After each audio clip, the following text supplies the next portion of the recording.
substantial. I mean, especially look at graduates. I mean, it's insane actually. And it actually goes up. So I kind of drilled into this a little. So if you have a graduate degree, it's even higher. I mean, so it's almost like it's like backwards land, right? So at certain graduate degrees, it's 70, 60, 70%. So obviously people just get, if they stay and get a master's, they leave, they go to France or they go, somewhere else, to get employed. So there's this massive sort of talent drain. And is school free? That's exactly the reason why this happens, right? It's free. School is free. Okay. So that makes sense, right? There is no chance to do anything in the country. You study and then you get out. What else can you do? Well, right? but the opportunity to do things is, I mean, it's like, it's not that it's a terrible environment that you couldn't develop, let's say, an insurance industry or, a financial services offshore industry or, many other sort of industries that would be very graduate service friendly, higher pay, professional occupations, et cetera. They've, and this gets back to the whole point around sort of the corruption. There's been this sort of institutional blocking, and I think the Putin example is actually probably pretty accurate here, where you just have this umbrella that is just blocking sort of basic institutional reform that could unleash, quite a bit of economic development, basically. I have a few others here. So they're actually, it's actually not a terribly run economy from a, from where? I mean, from what point of view is not terrible? No. Hold on. They always like nuke me before I finish what I'm saying. So, in terms of the basics, it's not a basket case, right? I mean, they don't have runaway debt. They don't have sort of runaway inflation, so it's not just like, broken. And in which, if that was the case, you couldn't fix anything else unless you fix that first. So, they have, they don't have crazy debt. They don't have, they've updated sort of their tax codes. They're collecting, more taxes. There's still a gap there, but they're definitely, collecting more taxes. That's important, right? Because that's if you have an economy that's only collecting a third of the potential taxes, then you're just never gonna be able to survive. Now, this is a great chart because it shows just how massive the collapse was, during the Arab Spring, from roughly 3.5% GDP growth to -2% in a year. That's pretty big. And what are you showing? I don't get it. Oh, okay. So this is what? Okay. So of GDP growth. So GDP, gross domestic product, right? Collection of all your economic activity. So this is the years 2008, 9, 10, 11, 12, etc. Right. And then this is the collapse, which happened during the Arab Spring. Right. So but the Arab Spring happens because there was an economy that was a disaster. The point that Aaron's making, the economy wasn't a disaster. The economy was at a situation where it couldn't accommodate the actual mental and productive growth of the Tunisian people, right? So the Tunisian people in the 1950s can only achieve this much because there's this percentage of educated individuals, there's this percentage of engaged women, so forth, so on. By the time you get to 2010, you now have significantly more educated individuals, you have more involved women, you have a more functional civil society, and yet, because of the corruption that occurred at a top level in the country, you couldn't actually express that in terms of the growth of new industries that would employ these people. So they're seeing that they're in a better position, but the country is preventing them from moving forward. And this red line, which I know these always seem sort of boring, but they're really important because, when you have these big drops like this, and it often takes a decade, and a lot of times this is called it's a concept called the lost decade, which Japan had, which, you know, many places, we had one for about 4 years, 5 years after the crash in 08, 09, where your potential to catch up to where you were first before, you know, takes you this long, and then you've already added 3-4 years, and then so you burn a huge amount of time. And so often you just get back to, you know, like in 2020, they're probably, you know, at 2015 right now, you know, at 20, yeah, probably something like that. And so, you know, it might take till 2025 for them to, you know, finally sort of synthesize, you know, to where they are. I mean, that means you lost, you know, an enormous period of time. And this is lost from the old model where you weren't servicing all the youth and women and graduates. So you lost the time against the old model. Forget about the net new model where you're still producing more youth, more women, more graduates, and you're still not able to compensate for them. So that's where you're right about it being a disaster on that second part, you know, completely. Does that make sense? Yeah, can you remind why that drop was so precipitous? Because when you have a revolution, you sort of lose the institutions of government, and you don't have the ability to massively produce things. Exactly. Oh, and the big one usually is actually tax collection. And it's actually, and this tells you that they aren't that bad. Actually, their tax collection, I have a different one that shows, but they basically caught their tax collection back up by, it was like 2014, they started getting, you know, up to the 20%. So the tax collection, if you looked at 2011, the tax collection just collapsed basically for obvious reasons, because people aren't collecting taxes when you have a revolution. It's pretty hard to show up and knock on someone's door and say, you owe me some VAT money. And so that's this sort of gap that they had.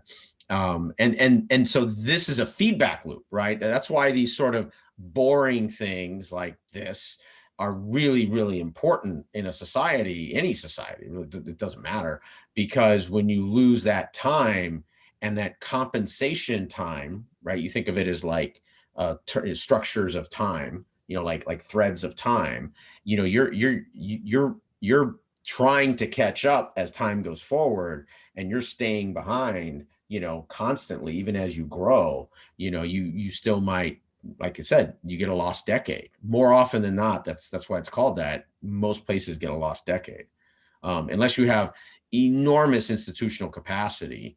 You know, like even the U.S. has, you know, sort of an unlimited checkbook, and it still took us kind of like 4 or 5 years to kind of get back up, and then probably like 7, 8 to really sort of get back to even, you know, or maybe even ahead a little.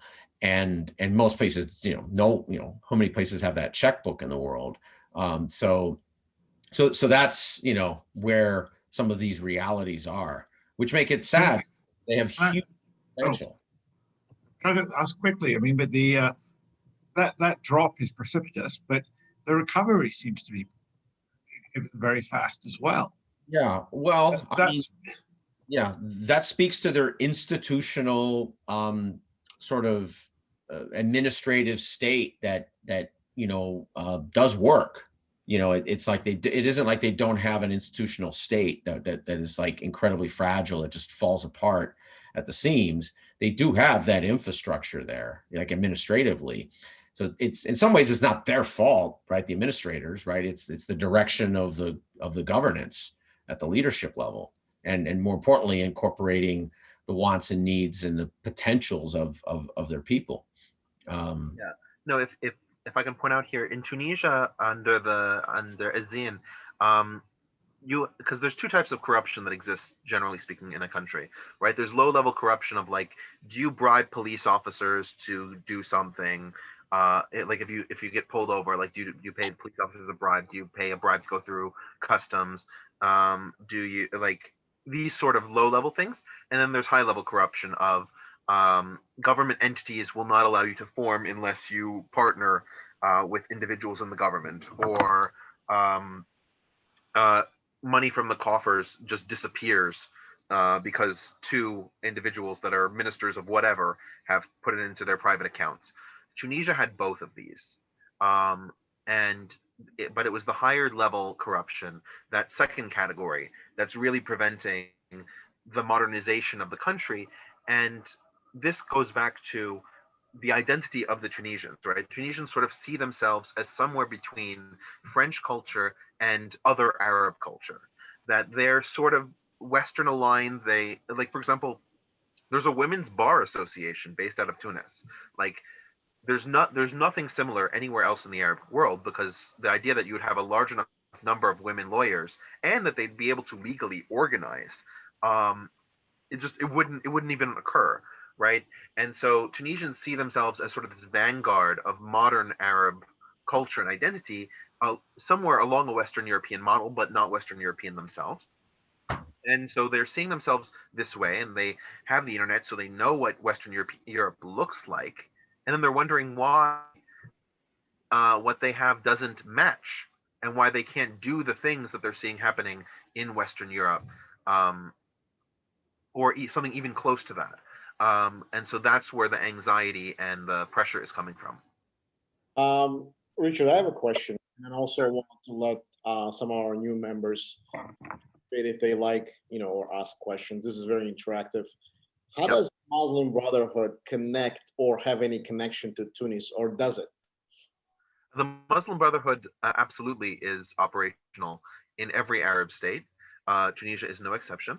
The difference is that the Muslim Brotherhood is more extreme than most Tunisians are willing to handle, including the ones who are conservative, right? We're going to talk about the conservative, we're going to talk about Islamism in Tunisia and what that looks like as we move through the revolution, because prior to the revolution, Islamism was thoroughly excluded from government.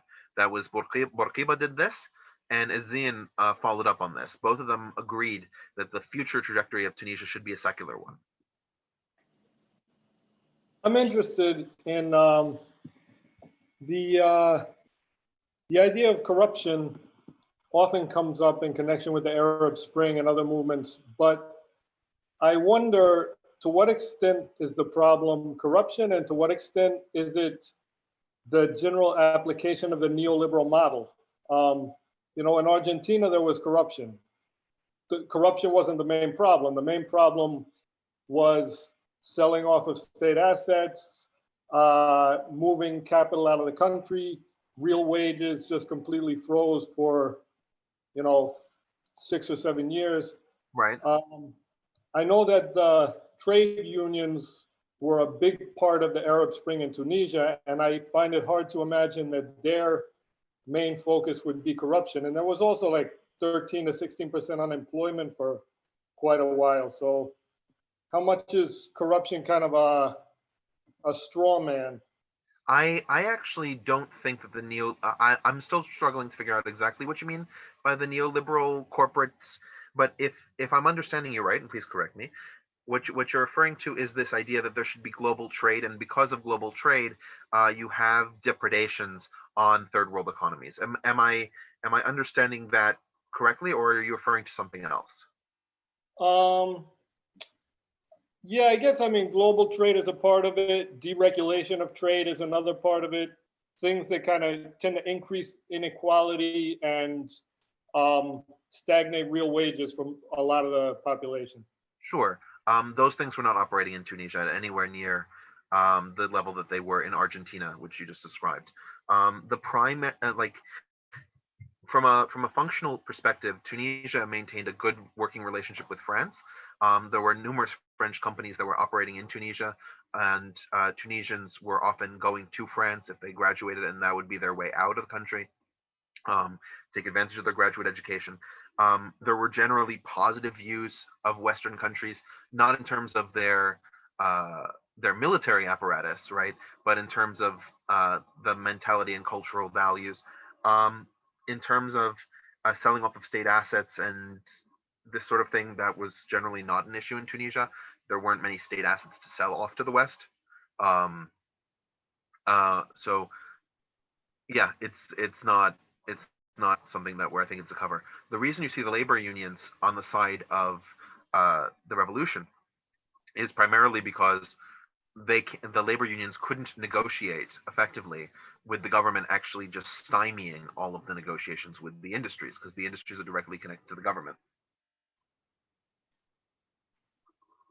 Richard, and the repression was like similar to Argentina, or there was not? I mean, all the secret service, police, and I don't think it ever got as bad as Argentina with the desaparecidos and that entire issue. But the repression was at the level where there were secret police and there were investigations primarily into individuals who were Islamists, right? Those who wanted to impose Islamic theocracy in some way, or those who were directly oppositional to the regime in general. Richard, could I ask you a question, backpedaling a little bit? Why did France in the mid-50s let Tunisia form its own country, but then came down so hard on Algeria in whatever it was, 1960 or 61? Well, no, they came down hard on Algeria in the 1950s. In fact, the reason that they gave independence to Tunisia and Morocco was so that they could concentrate their force on holding Algeria. The thing is that, sorry. The issue is that, where was it going? Right. So Tunisia and Morocco were what were called protectorates, right? The French reinforced, for want of a better term, the existing dynastic rulers, the beys in Tunisia and the kings in Morocco. And they did this and maintained control of the foreign aspects of those countries and general economic situations. And they would forward laws to be approved by the dynastic monarchs. But these areas were never integrated into France. Think of it the same way that we would think of Guam here in the United States. Guam is not a state; it's under U.S. control, but it has most of its own sort of operation, and it sort of exists outside of the framework. Algeria was part of France in the same way that Hawaii is part of the United States. It was divided. It was divided into departments. Those departments had seats in the Assemblée Nationale, in the French Assembly, French National Assembly, and there were what were called pieds noirs, who were French, ethnic French, even though the term means black skin, but they were ethnic French who had moved down to Algiers, Oran, Tlemcen, these major cities along the coast of Algeria, and by the 1950s, they constituted a population of over 1 million people. There was nothing close to this kind of French population in Morocco or Tunisia. There did exist several tens of thousands of people, but nothing close to this 1 million number that we see in Algeria. So from the French perspective, maintaining Algeria was a question of integral territory of France, as opposed to Morocco and Tunisia, which were protectorates. Richard, I'm those sorry. names are given by France, if it's a protectorate or if it's this or that. I mean, why they choose Algeria to be not a protectorate and call the other ones, I mean, that's sure. The French, the word they use is, it's not important. Hi, Richard. I just want to reinforce what Richard was saying, that there were this huge number of French settlers. And actually, pieds noirs means black feet, which referred to the black leather boots that these French settlers wore. And the opposition came probably more from the French in Algeria than from the French in France. But his fight was against the French Algerians, the pieds noirs, they were terrorists. They tried to assassinate de Gaulle. So trying to decolonize, to pull out of Algeria and abandon all these huge number of French settlers was a huge political issue in France. Thanks. Yeah. You also have to realize that Algeria was conquered by the French army in the 1830s. Whereas Morocco became a protectorate in 1912, and Tunisia became a protectorate in 1883. So the French establishment in Algeria has significantly more longevity, and was before the age of imperialism, right? So it was sort of in a different mindset of when this became part of France and how this is part of France. Thank you. Additionally, Algeria has oil. Anybody else has any questions? And Matt, we can move on. Okay, go ahead. Richard, one question. Sure. You said that, that the secret police were mostly investigating Islamists as their potential opposition. Does it turn out that they were right? That that was the real force that would be powerful enough to take power? The Islamists are, at least when the revolution starts, and to a certain degree today, the Islamists are the most consistent, strong opposition to the Dastur party and its successors. And there's a few reasons for this. Probably the clearest one is how Arab politics worked across the Arab world in the 1960s and onward. And it's this. The Dastur party and other Arab socialist parties along that continuum had opposition from three major groups. They had opposition from liberals, right? People who want to sort of go increasingly towards the West, small in number, but they exist. Nationalists, those who want to create some sort of more right-wing association and have a strong idea of blood and soil nationalism. And the Islamists. Those are sort of the three oppositions to Arab socialism, right? And the problem is that the liberals and the nationalists would agree with the Arab socialists first on secularism, and secondly on certain policies that they thought were beneficial, whether it's specific economic choices, whether it's certain personal choices, whether it's the incorporation of certain elements of tort law or contract law. So there were areas of agreement. And so the criticism was a nuanced criticism, right? We agree with you here. We don't agree with you here. We need you to modify this in some way. The Islamists disagreed with everything, just across the board. There was not a thing that the Dastur party could do that the Islamists would say this is acceptable. And in countries that were more conservative than Tunisia, right? Tunisia is probably the most left-wing and most modernist liberal of the Arab states, but in countries that were even more conservative, this critique was even more strongly felt. So since the Islamists couldn't agree on anything, it was clear that their opposition was consistent and they were perceived as not being sellouts in that sort of way. Because nothing could appease them, therefore they were honest in their assessment. So I considered protectionist politics basically as a category. And so, the Muslim Brotherhood in Egypt's a great example of that, right? And it's basically, it's a rejectionist of all, institutions. It's almost this funky fusion of Marxism from the 20s, 30s with Pan-Arabism from the 40s and 50s sort of fused together, and then put some cool beards and music and smartphones together, and it just sort of like that's the machine. And there's not really, it's almost like a punk rock politics in a weird way. It's just it's everything you're against. Like you're actually not for anything. Yes, I think that's accurate. The difference is that Islamists in different contexts have been able to move beyond this sort of rejectionism in certain cases, and in other cases not.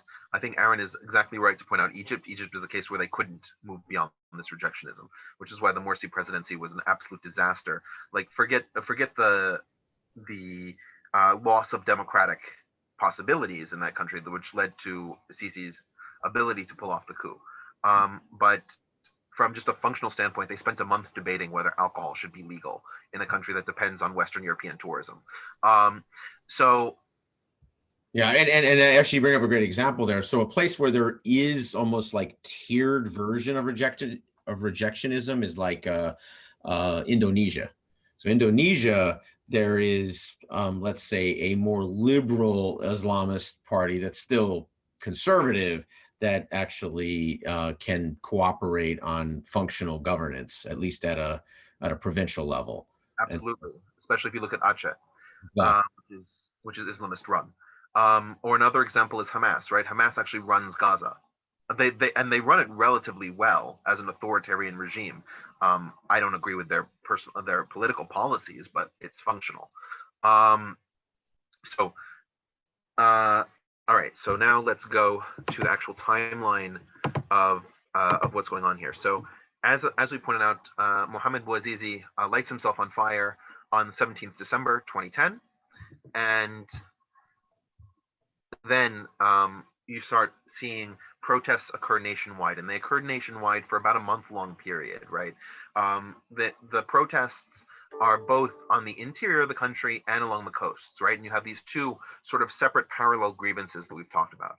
Along the coast, you have these educated graduates, you have these emancipated women, you have these modernist men, you have all kinds of sort of liberal, in the in the larger sense of the term, individuals who feel stagnated under this current corrupt regime, and you have the individuals from the hinterland that has been less invested in, who are simply seeking economic viability because they feel that they're being taxed into the ground. So you have these two groups of Tunisians who are protesting contemporaneously for the downfall of the regime because of different motivating interests. But both of those interests are economic interests. So the first thing that Ben Ali decides to do, Azine decides to do, is that on January 13th, he decides he's not going to run for office again in 2014. Now, to put in perspective, Azine had won 5 successive presidential elections, the last 4 of which with over 95% of the vote, which shows you how free and fair they were. It's just everybody loved him. So his agreement not to run again in 2014, after having ruled for 21 years through these fraudulent elections, did not really resolve the situation. And he also tried to create a state of emergency, right? The point of the state of emergency was to prevent large groups from coming together, effectively using the police as a weapon against the protesters. And literally the next day, when it came to pass that the rest of Tunisia was not terribly excited by his proposal, he fled to Saudi Arabia. Now, it's unclear exactly what he was thinking when he fled to Saudi Arabia. Like, why did he believe that there was a direct security threat against him?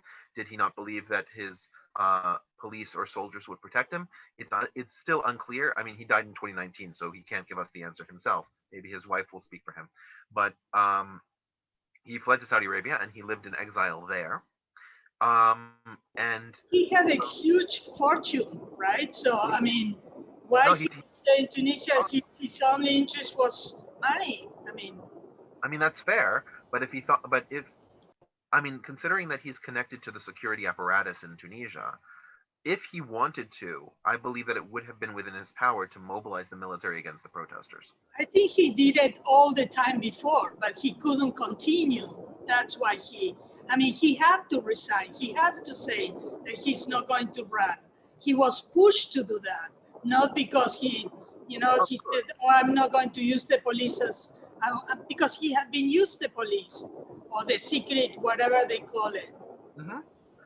So in your view, it's that he actually couldn't mobilize the police, that they wouldn't listen to him, and so that's what led to him giving up power. I think he mobilized the police a long time. He was doing it, and then he discovered that he gave this, he gave that, and then he said he's not going to be re-elected again. I mean, how is it possible that the country is not doing well? He's so popular, he's being re-elected over and over again, and he needs a secret police that keeps all this going. I mean, right. So it could be that reason, it could be any other reason, but he decides that on the 14th of January, holding on to power is not going to be what he's interested in. And this is a huge fundamental change in the Arab world. There had not prior to this point in 2011 been an Arab leader who had lost power due to public will, just voting. Pretty much, with the exception of Lebanon, and Lebanon is a complicated case. With the exception of Lebanon, anywhere in the Arab world. It just had not happened. The way that leaders lost power was through military coups, or through giving power to their children, right? Hereditary rule. The idea that the actual executive leader of the country would actually just give up power because the people demanded it was a game changer in the Arab world, which is why the Arab Spring spread almost immediately after this point to a number of other countries where there had been brewing discontent with their leaders. For the moment, we're going to stick with Tunisia, but I just want to highlight how strange this moment is in the Tunisian history, notwithstanding, but in the Arab world in general. And so, when the prime minister took power, he decided that he was going to make Tunisia able to be discussed. Sorry, I'm trying to find the right way to say this. All right, he decided that the future of Tunisia would be up for discussion with any leader of any political party who wanted to actually be part of the discussion of the future of Tunisia. So you had individuals like Rashid Ghannouchi, you can see here. Rashid Ghannouchi is the leader of the Islamist party, An-Nahda, which means the Renaissance Party. So he was living in exile. I believe he was in France during this period, during the Izzian period. And he came back on January 30th to Tunisia because he was permitted by the acting prime minister, right? Remember, Izzian was president, he had an acting prime minister. And so from about January until about May, you begin to have these beginnings of discussions among the Tunisian people about how to organize into political parties. Remember, the only party that had been really allowed during both Bourguiba and Izzian's periods were the Dustur parties and their offshoots. So during this period, you have this sort of organization and discussions, but it had been 4 months, and so the Tunisian people wanted more reform. So they began to and the government to actually do something. So they began to protest from May to June. And one of the ways the government responded to these protests was by having a trial for Izzian and his wife Leila. And they were convicted of numerous crimes in absentia. They have never served any time or given any restitution to the Tunisian people for what they've been found guilty of in these court cases. They did not provide testimony either. But as you can see there, they were sentenced to 35 years in jail and fined 91 Tunisian dinar. At that time, the dinar was trading at 3 to 2 to the dollar. Basically, like it's 65 cents, 70 cents US at that time. It's less than that now. But and there were numerous crimes that were alleged, ranging from corruption to the torture of political opponents to acts of sabotage and espionage against citizens of Tunisia, a whole long litany of crimes, as Drug well as trafficking too. What? Drug trafficking too. Yep, exactly, drug trafficking as well. Yeah, I mean, he was a nice guy. I mean, Well, and that speaks to one of the challenges that you've had there, is that basically a set of sort of criminal networks that are sort of linked, crony capitalists, across the sort of crime stack.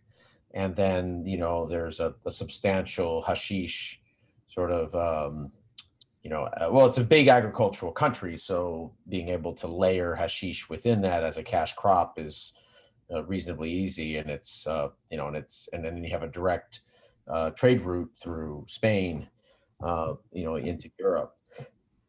So it has like context almost the way like Mexico does with the U.S. when it comes to sort of cash crops, around drugs, and they've evolved from hashish into sort of harder petrochemical driven sort of drug networks, more advanced mafias basically from Europe.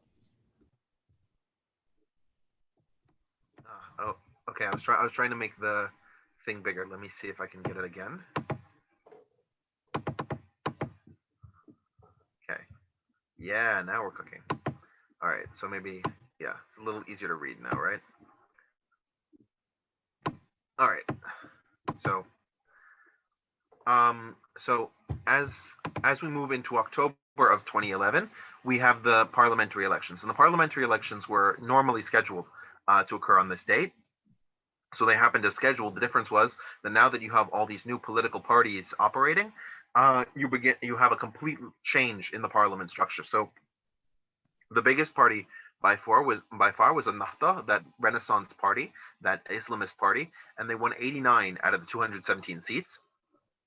And of those 89 seats that they won, 42 of them were women, right? So this should give you sort of an idea about where this Islamist party is in terms of both its modern orientation, right? Most Islamist parties are not known for having large numbers of women in the party.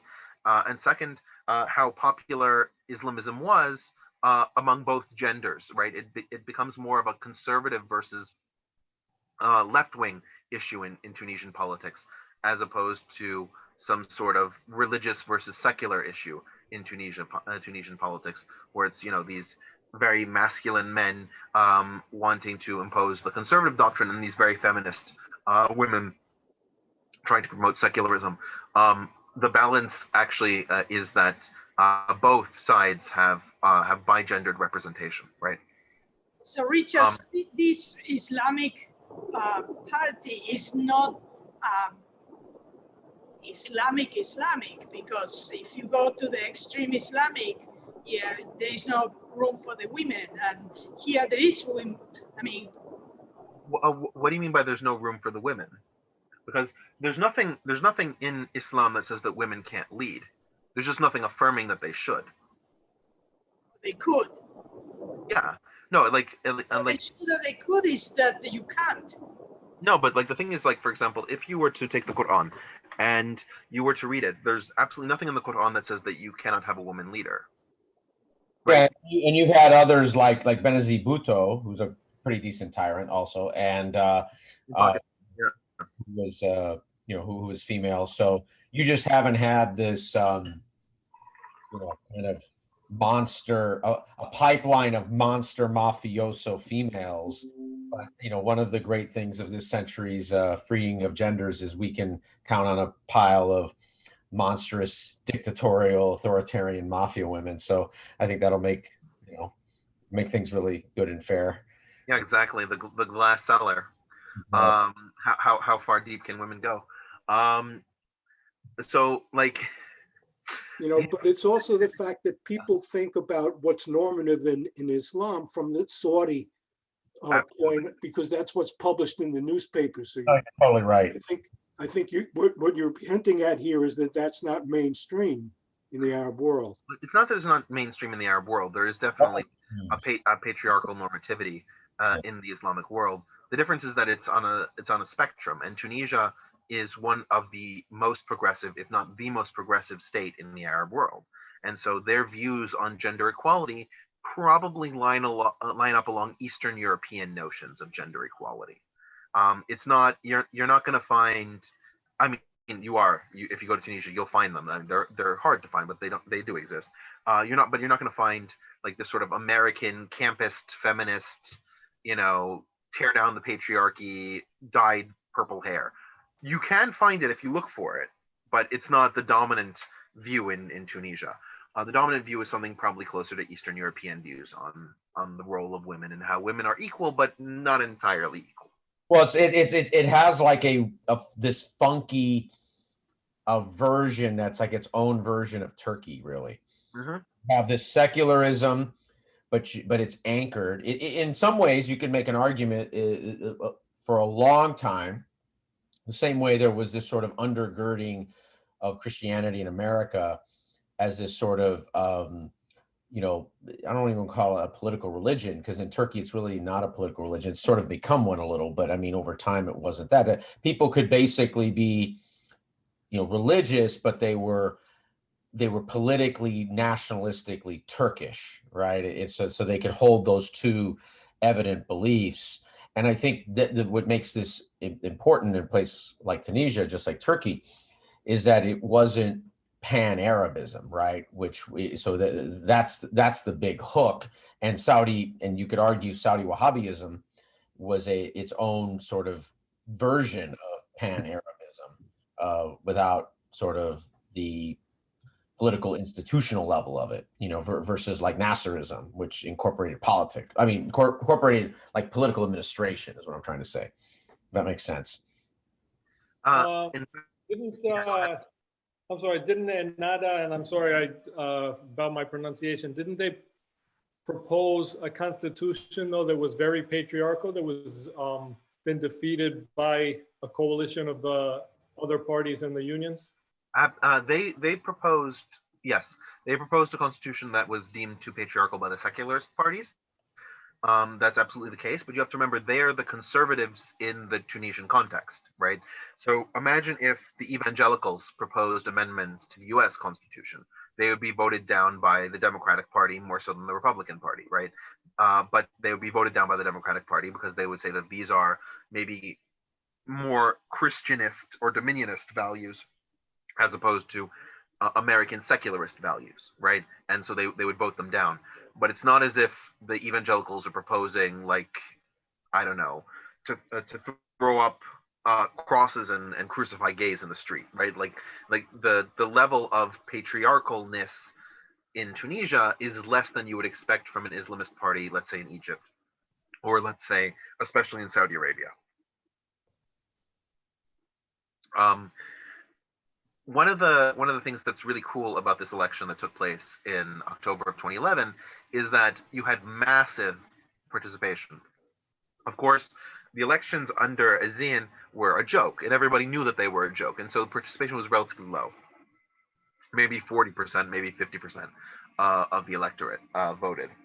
And in this case, in the elections on October of 2011, because of the optimism concerning the revolution, you had over 75% turnout. In some areas of the country, in some precincts, you had over 90% turnout. People were very excited about the possibility of voting. And so, yeah, as I said, Ennahda won the largest plurality, 89 out of 217 seats, but they decided that they couldn't govern alone. So they decided to find secular parties, like At-Taqatul and the Congress for the Republic. So those two parties, along with Ennahda, formed a national coalition. Both of those two parties, At-Taqatul and Congress for the Republic, are secular parties. So, and as David pointed out, there is a tendency in Ennahda to try and sort of push to be a little bit more conservative, to see how far Tunisia is willing to go. And one of these things was that on November 15th, so about a month after this election, and Ennahda had formed this coalition, their Secretary General of the party called Tunisia the Sixth Muslim Caliphate, which of course is a religious declaration of that it is a legitimate Islamic regime. And of course, the secular parties in the coalition revolted, especially At-Taqatul. So, and At-Taqatul only returned back to the coalition after Ennahda had conceded more important posts in the government to them. So, what they decided to do in order to maintain their power and to avoid the breaking of the coalition over this Sixth Caliphate issue was that they decided that the presidency and the Speaker of the National Assembly would be from the secular parties. So Monsef Marzouki, who is a secularist, became the president of Tunisia, the first president after Azin had been removed. So the National Assembly was convened and was run by the secularist majority, despite them not being in the governing coalition. The majority of secularist parties are not in the governing coalition. The secularist party, however, that was in the governing coalition was the one that was running the assembly. And so when you move to 2012, we start seeing protests about which direction the new constitution should go. So on March 20th, which is the anniversary of Tunisia's independence, you have marches throughout the streets of Tunis promoting the idea that Tunisia should be a civil country, meaning that it has no Islamic nature to it, in the same way that the United States is a civil country with no Christian nature to it, right? There may be Christians who live in the country and feel very passionately about their religion, but the state is itself agnostic to religion. That's what these Tunisians were looking for, but simply in an Islamic context, right? They're looking for a state that's agnostic to Islam, even though basically every Tunisian is either Muslim or atheist of Muslim descent. And the fact that you had this happening is, I mean, it's astronomically radical. I mean, you could argue it's as radical as, you know, in the late 1800s, the concept of the U.S. Constitution just as being so, you know, foreign as a concept. I mean, you know, just because if you look across the whole Arab world, this idea that you could sort of have a de-Islamicized Islamic republic that could be, you know, pan people, you know, first, you know, it's really, I mean, it's pretty monumental, I think, actually. Nearly every Arab state, even if it's majority civil, will have Islamic law carve-outs, especially for family law issues. The idea that there would be a purely civil state with no Islamic law being the valid law of the country, which seems patently normal to us living in the United States, where Christian law is not a part of the United States. It seems so normal to us, and yet in the Islamic world generally, there are exceptions, but in the Islamic world generally, and especially in the Arab world, this kind of creation, where it would be a purely civil state, a purely agnostic to religion state, is something that could only occur à la Tunisienne, in the Tunisian way. Didn't that also occur with Ataturk, though? Yes, In that's why Turkey? that's why I said in the Islamic world, there are exceptions. Mhm. Turkey is a state where Islamic law is actually illegal. Tunisia hasn't gotten to that level even today, because, like, for example, if I use the UK as an example, you can do what's called a Sharia arbitration, right?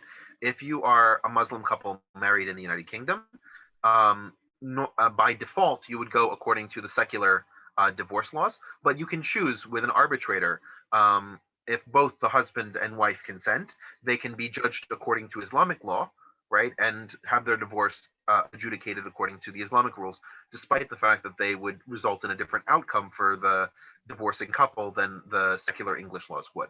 In Turkey, this is completely illegal. At no level can Islamic law be legally enforced in Turkey. But that's one of the reforms that Ataturk made, and it's one of the things that Erdogan is slowly trying to chip away at. But it's a very hard road in terms of the constitutional protections for that sort of doctrine. But Turkey is not an Arab country, and the Turkish experience is a very different experience from the Arab countries. So the idea of divorcing Islam from the government in an Arab country is significantly more fraught.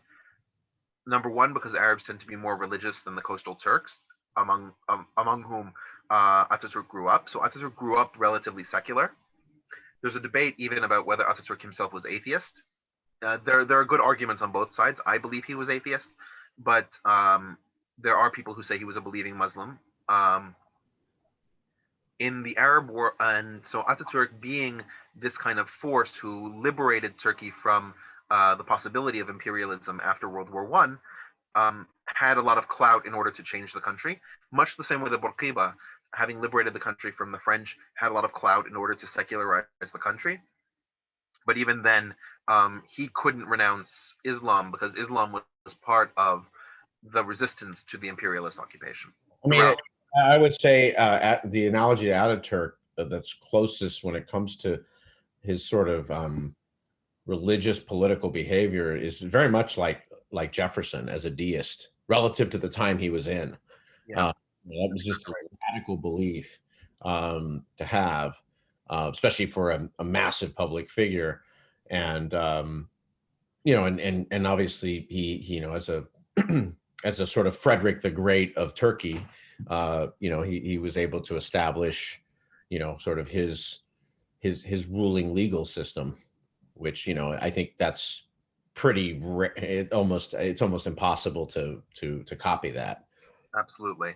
I would say even further, if you want to follow the Jefferson metaphor, Jefferson had a very famous copy of his own Bible, right, where he slashed out every mention of divinity, divine miracles, other things that he couldn't scientifically explain, and said, "This is the Bible you should be reading for the morals and ethics and teachings."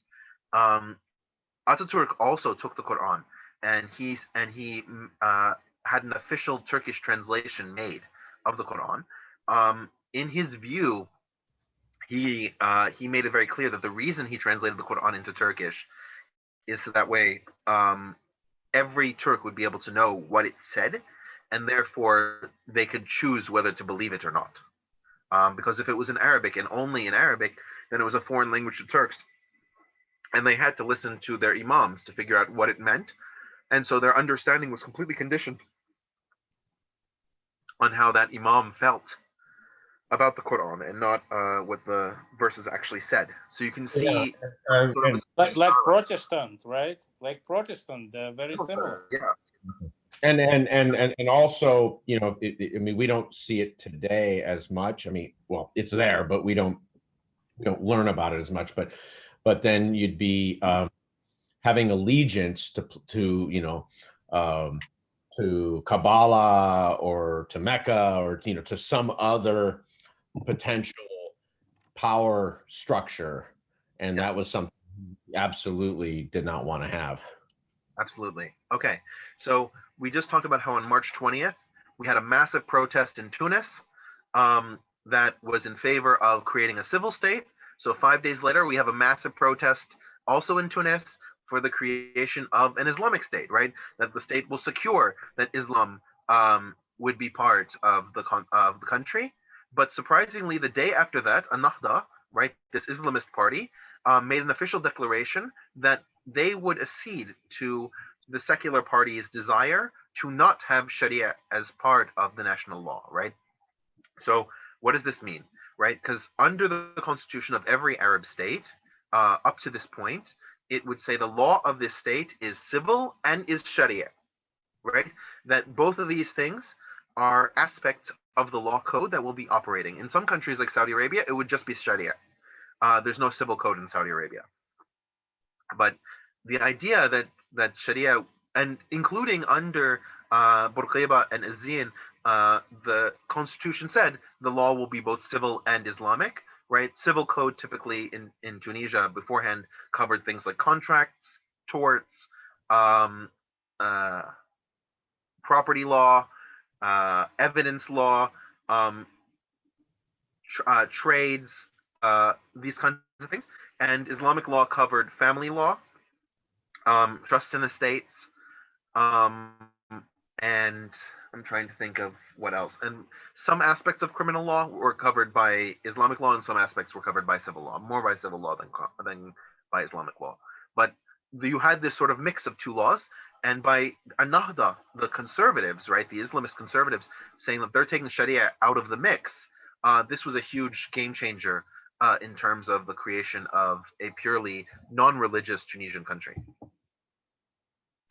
So this, starting in May, you have the first Salafist Islamic Party. Now, Salafists are hardcore Islamists, right? Ennahda is sort of Islamist light.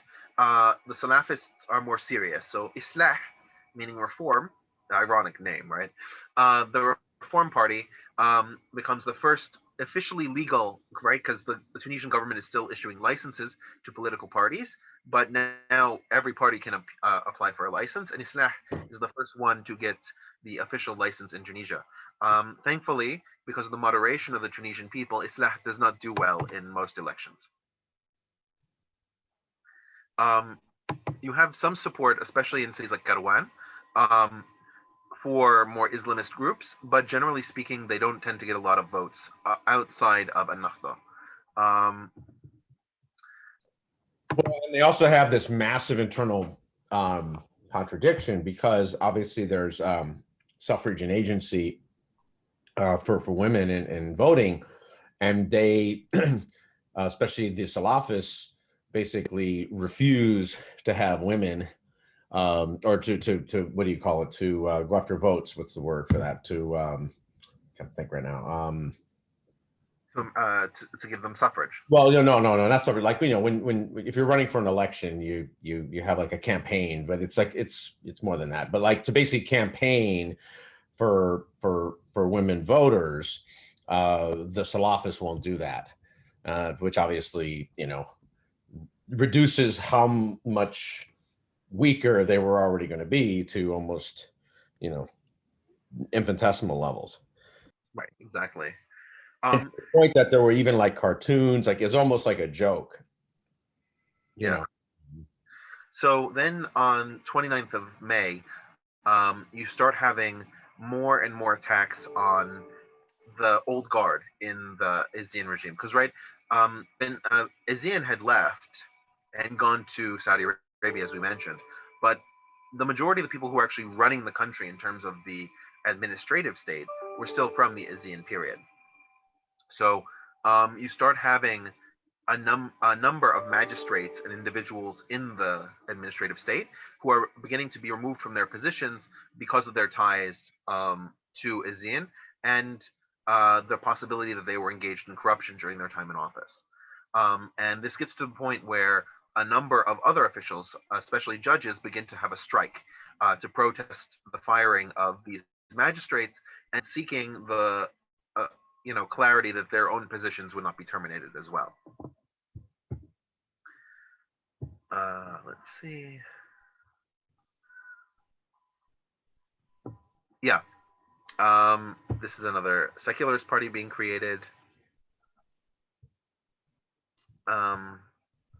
Yeah, so this is in August. There was a constitutional article that apparently would lower women's status, and that was, of course, proposed by Ennahda.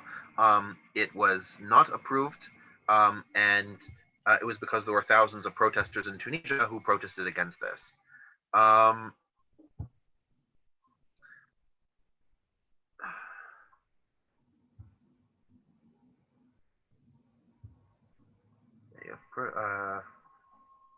Okay, so starting in September, from August to September, you have a number of small attacks by Salafist groups against more liberal-minded people.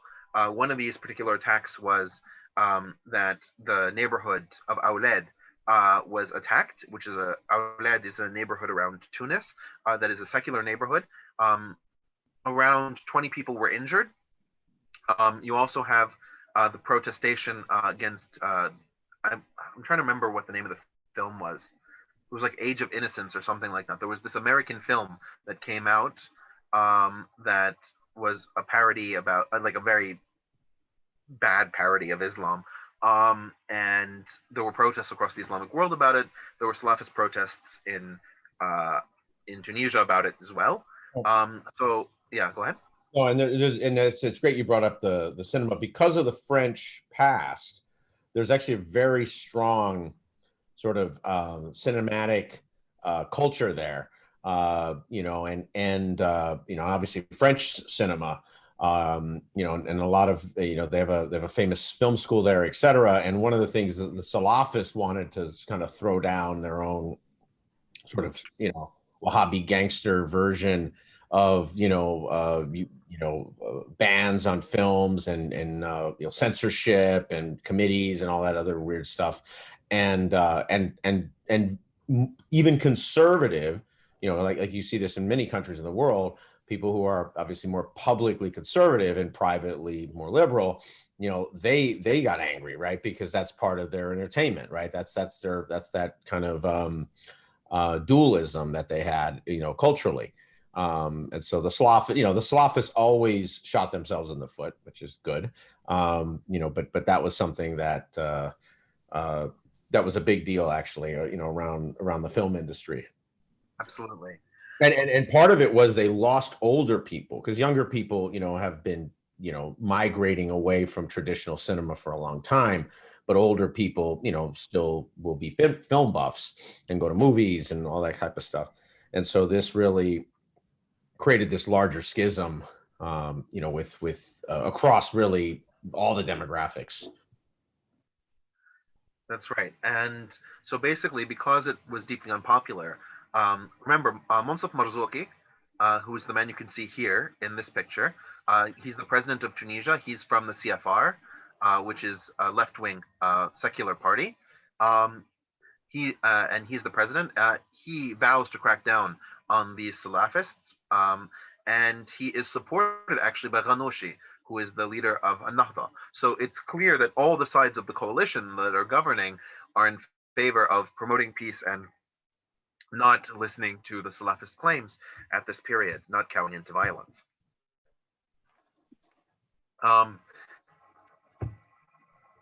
You can see,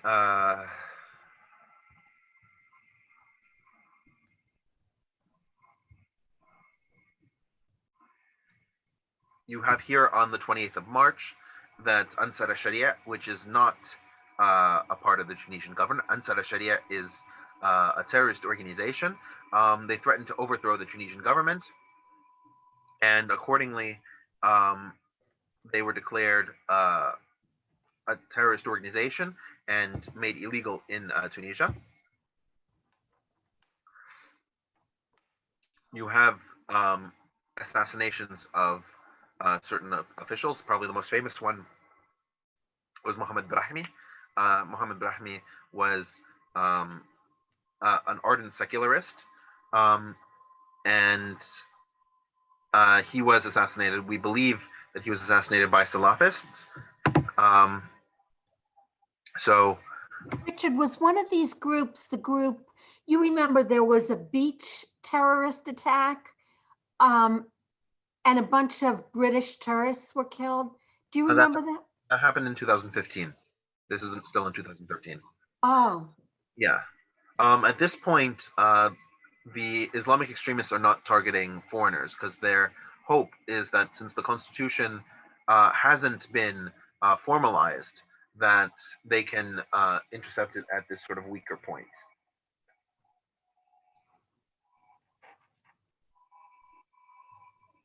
Okay. So, yeah.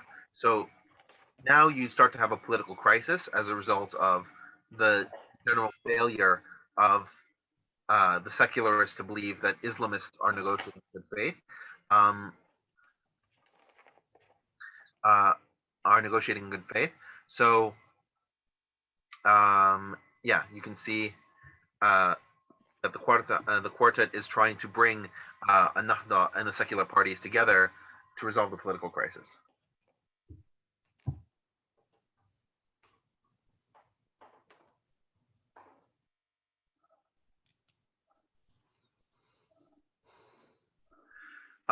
Okay, so after the quartet has this meeting, basically Ennahda decides that they'll allow a caretaker government of independence who will not be tied to them or to any of the elections that occurred in October of 2011 to oversee the creation of the constitution.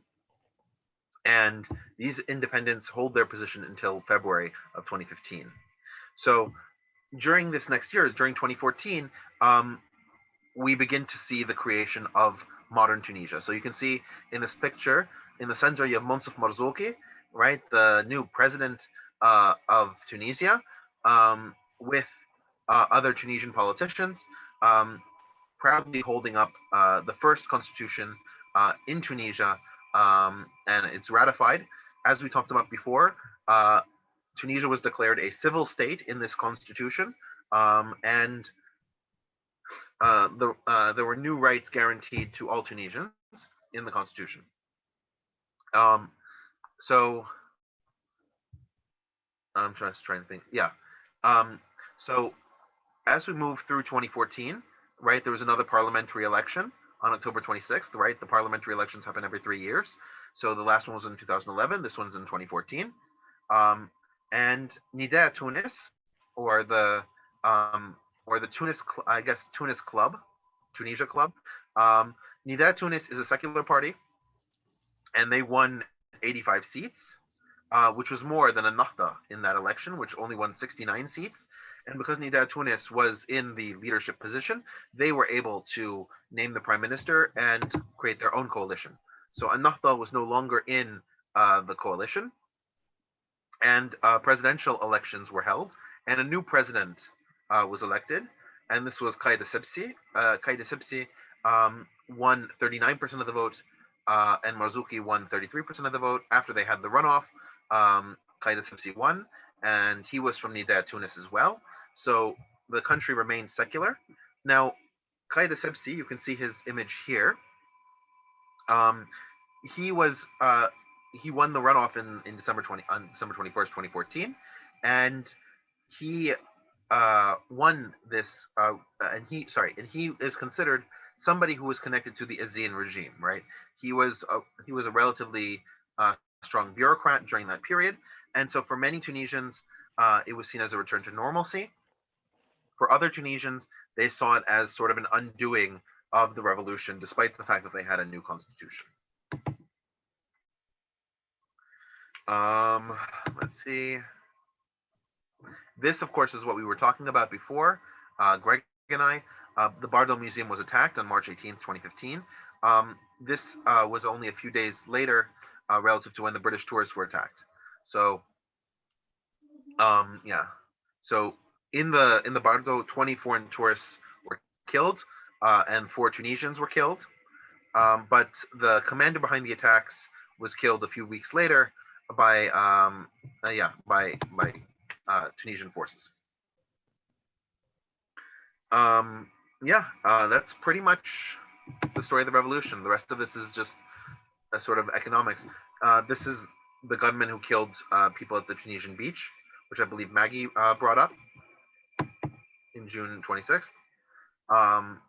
You have Islamic State operating in the territory, especially in the southern area near Tataouine. You then see more politics, right?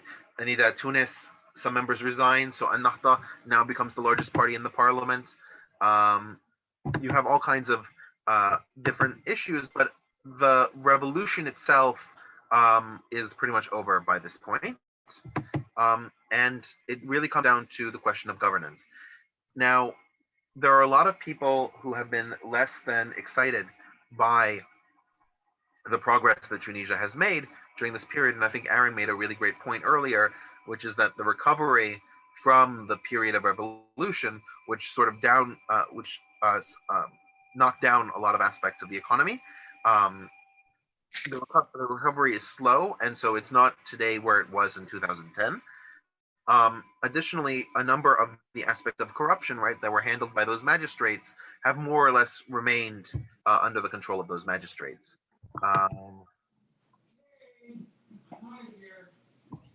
Yeah.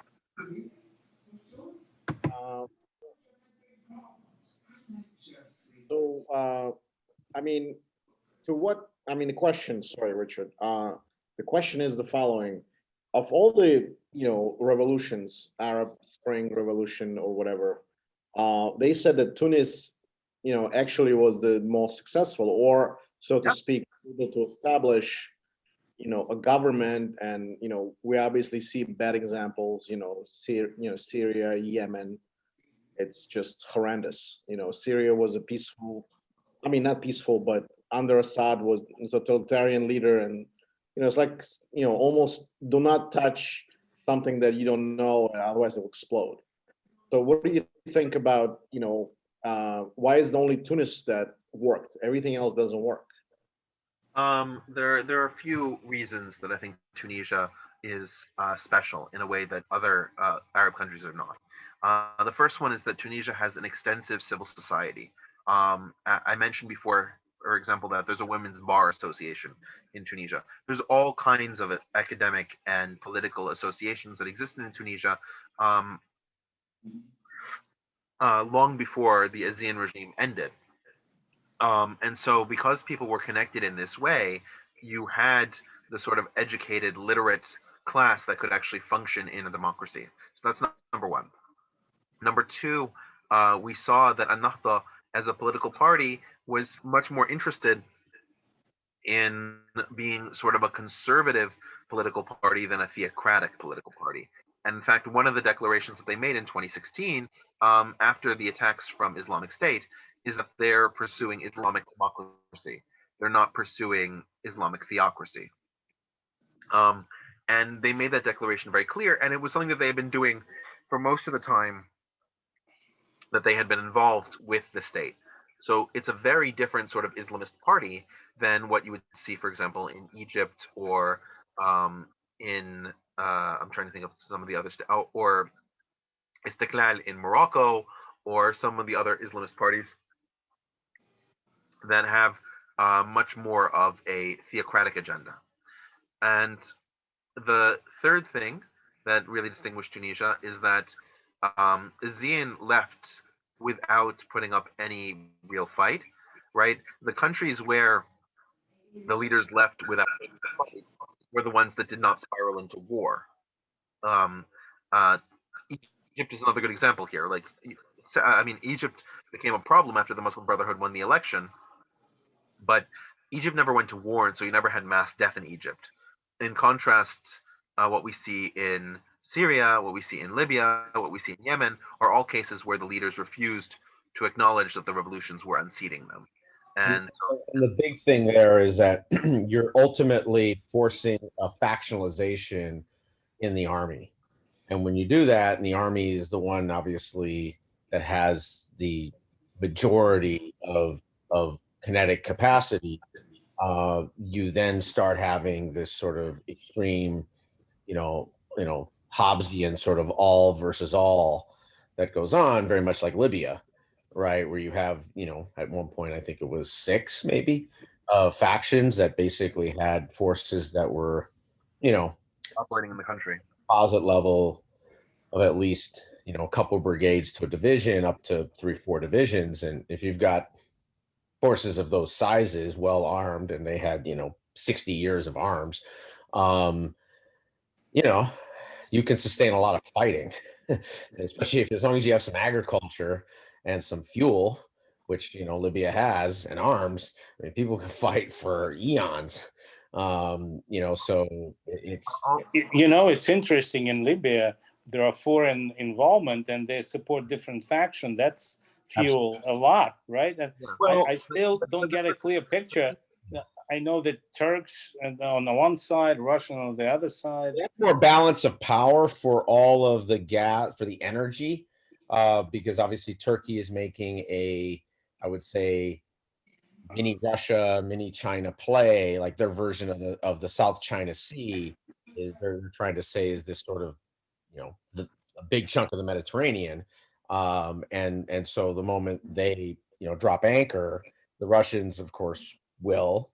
The moment that happens, then you always have the French sticking themselves in. And then, once you get 3 parties, then things get weird. I mean, it's like Armenia, Azerbaijan all over again, just way more kinetic. I mean, just infinite kinetic. But weren't they always divided, like in two, like Tripolitania and Cyrenaica? They were divided like this before the Italian colonization in 1911. Right, yeah. But I don't think that that's it's a meaningful divide in terms of why Libya fell apart. And it sort of goes back to Zach's question. The fourth sort of main reason that Tunisia behaved differently than other countries is that Tunisia doesn't actually have any ethnic or religious fault lines. Yep. That's true. They're more monolithic, yeah. And by contrast, while Gaddafi was in power, there are 10 major tribes in Libya, and he would empower tribes that would be willing to give him governmental concessions. So if, let's say, he was building an oil pipeline, what he would do is he would have the different tribes bid on how much it would cost them to build it. The tribe that got the contract would then build it, and they would have free reign to exclude other tribes from the benefits of that oil pipeline, right? He even developed his army that way, which, of course, once he was out of the picture, you basically had these sort of, Walmart off-the-shelf, ready-made, militias that could just start like, oh, turn left, turn right, start shooting, right? And, and that just, amplified. I mean, it just was like escape velocity. And then obviously, like you said, there were, outsiders, the Saudis, the Turks, the Russians, French, us, like everybody, like, They all support different factions. I mean, are yeah, there any? basically. I mean, All of them. I mean, like I mean, know Turks and Russians on the opposite side, but so you mean French, Saudis? That yeah, so there's just like with Iraq, the Saudis always support think of it as a pseudo terrorist proxy force, right? That's sort of how I think the best way to look at it. So that's always this sort of, the punk rockers coming in out of left field, which aren't even like, it's not even like, they don't even invest in internal infrastructure. right? They're not even Libyan, most of them. And so you have, they're probably 20, at most probably 20% Libyan. And then you have these sort of regional factions, which are sort of the fault lines of the government around the big three generals. And then you have these tribal factions, and and the external outside of the Saudis, everybody sort of picked, like everyone picked a horse in the race that they thought had physics on their side and or was going to give them what they needed because they were as close to what they needed. So like the Turks basically, so when you look at Libya, and I'm sure we'll get into it later, different night, but the way the resources, the natural resource, well, the way the energy resources are established, basically the Turks supported the forces closest to that can protect those. And then the Russians, of course, brilliantly supported the ones that were going to attack those. And so, and then there was sort of a half-baked national unity force, the bad good guys, what my friend called them. And that's what sort of the French and the Europeans and us sort of jumped in and out of. But they were just, they're not all in. And they're also just, weak unity of command. I mean, they don't have decades of being basically a force. So, yeah, so that's sort of like a really simplistic version. I'm sure when we get to Libya, we can get lost in the weeds there. It's very fascinating. It's a very 19th century outside balance of power kind of conflict that is way more normal in old history than it is sort of today, with this many different actors jumping.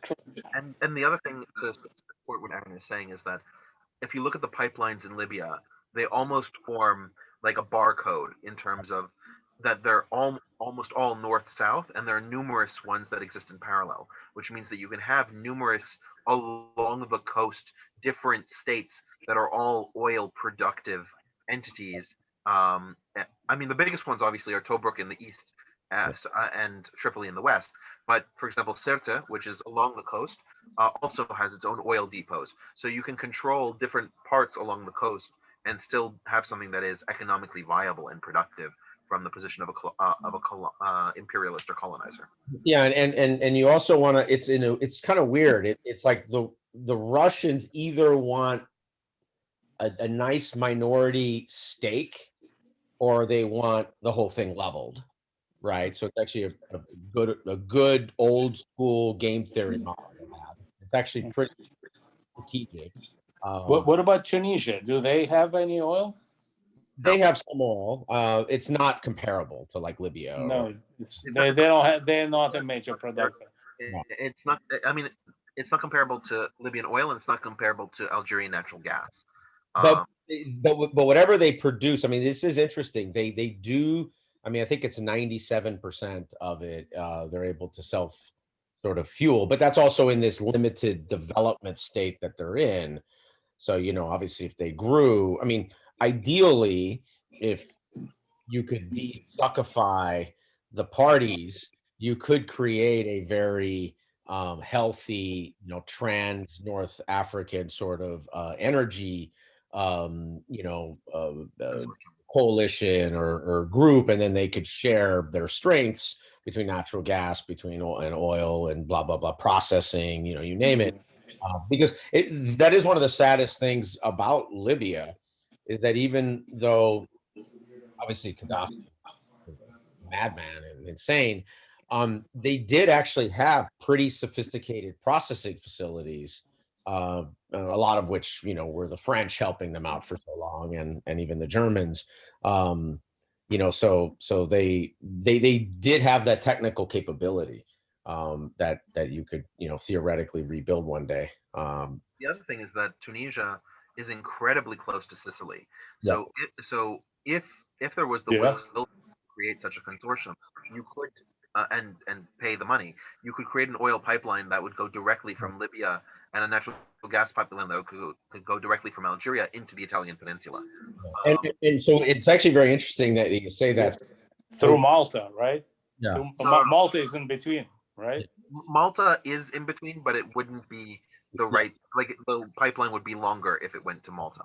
Yeah, and so what's interesting is how Italy sort of drafts behind everybody, and doesn't really kind of involve themselves, because I think they're just waiting for this to sort out, if it ever is going to sort out in a functional way. Because the reality is that everybody fears a deal like that, whether it's the French or the Italians, to ever have sort of an energy pipeline, because then you just don't need Turkey, Russia. You just don't need this whole, let's call it Eastern and Middle Eastern consortium. Right. You don't need as much of it. I mean, you'll still need it, but it offers a different path. It's one of the reasons why the Russians have always fought creating LNG terminals that the U.S. Could ship to across Scandinavia, or anywhere in Northern Europe, because if we could start having 50 ships a day of LNG go in there, I mean, you change the game basically. Even if It's got to happen at some point, no? this is going to happen, and I think in the end, these sort of short-termist states just are trying to always delay this inevitable, right? They're just trying to squeeze 5 or 10 more years out, trying to just sort of delay. I mean, I've always felt like that's just the easiest thing we could have done years ago, is said, look, we'll pay for it, we'll build it, and we'll ship it to you. It's literally, you just pay, you just pay for the, for the LNG, for the gas itself. I mean, if we had done that, 15 years ago, we'd have changed Yeah. a lot of the politics in a big chunk of Europe, for that matter. If I can just have a second, you can see Zach. So you can see Greg. Here's Malta, Uh-huh. Sicily. Oh, yeah, I see, yeah. So to go to Malta would, yeah. I just wanted to show you. Okay. Right. I wonder if I could just jump in real quick to return to Zach's question about the outcome in Tunisia. And I just wanted to mention a piece that I've read about and see what you guys, Richard and Aaron, who are a lot better informed about it than me, think about it, which is that in Tunisia, there was a tradition of a relatively militant and independent grassroots in the labor movement that had been able to push the Labor Federation collaborated to an extent with the government, but the grassroots had been able to push them several years before the revolution into action against IMF austerity measures. And when the revolution came, the movement was, the Union Federation was able to jump right into the revolution in a way that in Egypt they definitely weren't. They were, I think, much more compromised and lacked credibility in people's eyes.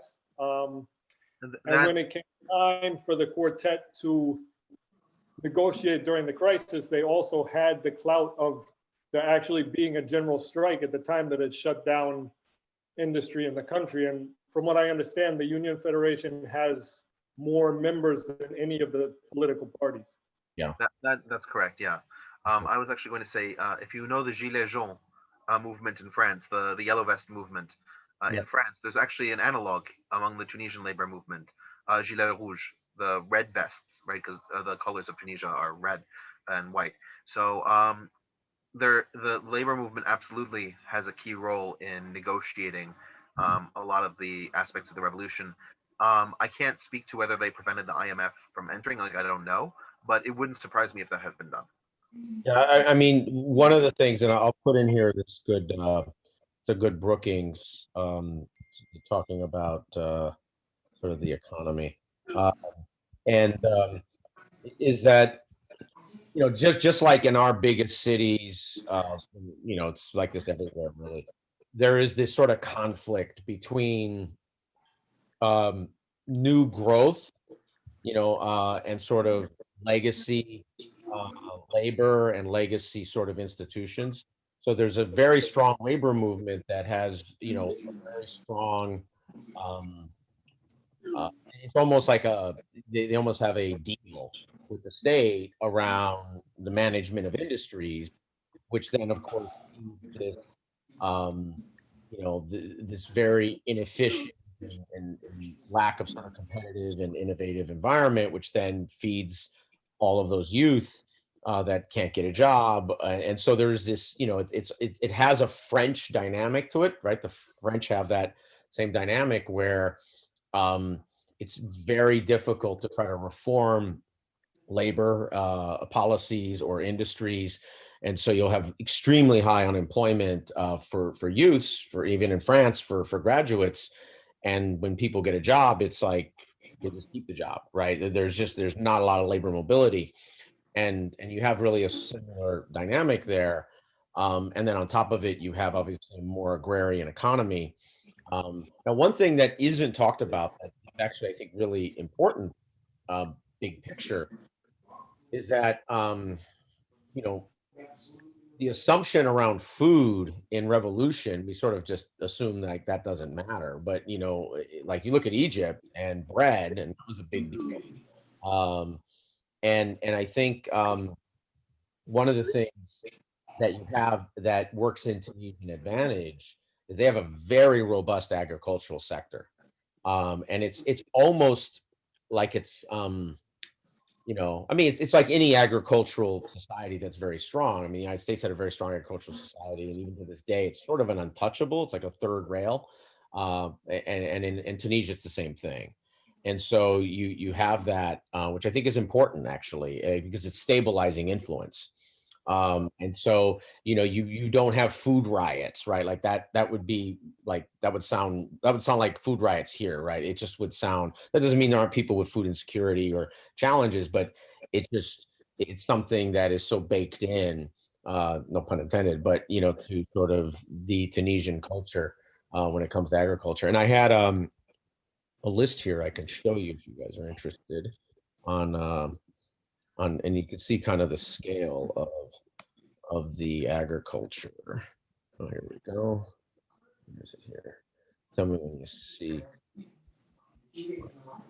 Yeah, so this is just a little kind of quickie version of it, but it's basically 2018, how much, you know, wheat, tomatoes, olives. I mean, you know, it's a, you know, a fairly substantial, you know, agricultural, especially for 11 million people.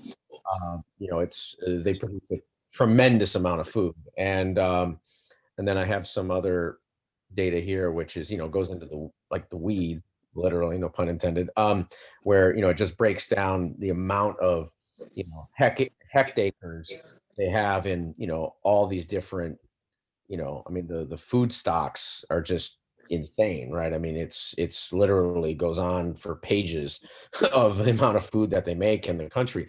And I know most places would say, well, yeah, whatever, who cares? But you know, I think that's a big deal actually, because people know in the end, however strained they might be from an economic development standpoint, cash in hand, you know, being able to pay for other things.